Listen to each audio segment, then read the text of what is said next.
பட்டியோட height வந்து ஈஸியாக எப்படி கண்டுபிடிக்கலான்னா, இப்போ அடியில் வந்து பின்னாடி பக்கத்தையும் மேலே வந்து முன்னாடி பக்கத்தையும் வச்சுக்கணும். வச்சுட்டு இந்த ஹைட்டு இங்கே இருக்கு இல்லையா, இங்கேருந்து இங்கே வந்து எல்லாம் ஒரே மாதிரி வச்சுக்கிறணும்.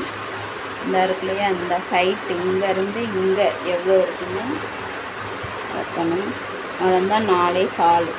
அதே போல் இந்த சைடு இங்கேருந்து இங்கே 4, அப்போ 4.25 4 இதுதான் பட்டியோட உயரம். அப்போ அகலம் வந்து கட்டி வச்சுக்கிறோம். வந்து இந்த பக்கம் எவ்வளோ இருந்துச்சு, 4.25.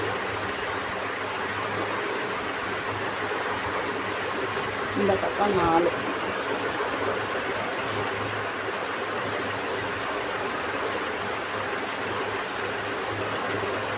இங்கே 4.25 இப்போ இருக்கு இல்லையா, அங்கே 4.25 இருந்துச்சுல அந்த பக்கம் எனக்கு கீழே இங்கேருந்து ஒரு 3 இன்ச் தள்ளி குறிச்சிக்கிறோம். 3 இன்ச்சு குறிச்சிட்டு ஹைட்டு இங்கே 4.25 இருந்தது இல்லையா, அப்போ 3.25 அரை இன்ச்சை வந்து கம்மி பண்ணணும்.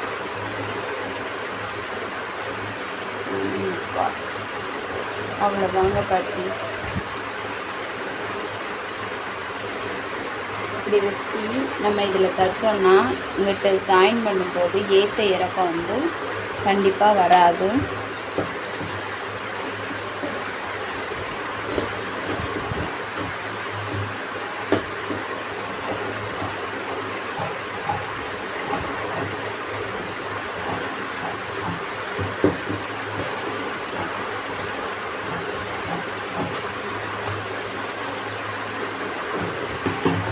இப்போ முன்னாடி பக்கம் வந்து எப்படி டாட் பிடிக்கிறதுன்னு பார்த்தா, இப்போ இங்கே வந்து கீழே டாட் பிடிக்கிறது அந்த அவங்க அளவில் வச்சு கொடுத்துருப்பாங்க இல்லையா, அதே அளவை வந்து இங்கே உயரத்தை வந்து அளந்து வச்சுக்கோங்க.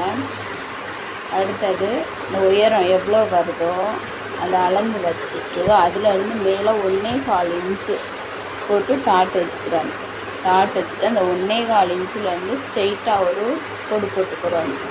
அப்போ இந்த மேலே டாட் இருக்கு இல்லையா, அந்த டாட்டும் இந்த டாட்டும் 1.25 இன்ச்சு மேலே வச்சோம் இல்லையா ஆன ஒரு கோடு. அப்போ நடுவில் இந்த புள்ளி இங்கேருந்து இந்த பக்கம் இருக்கிற ஊக்குப்பட்டி இருக்கிற பக்கம் டாட்டுக்கு இந்த புள்ளியிலேருந்து இங்கே 1.25 இன்ச்சு இங்கே குறிச்சிக்கிறோம்.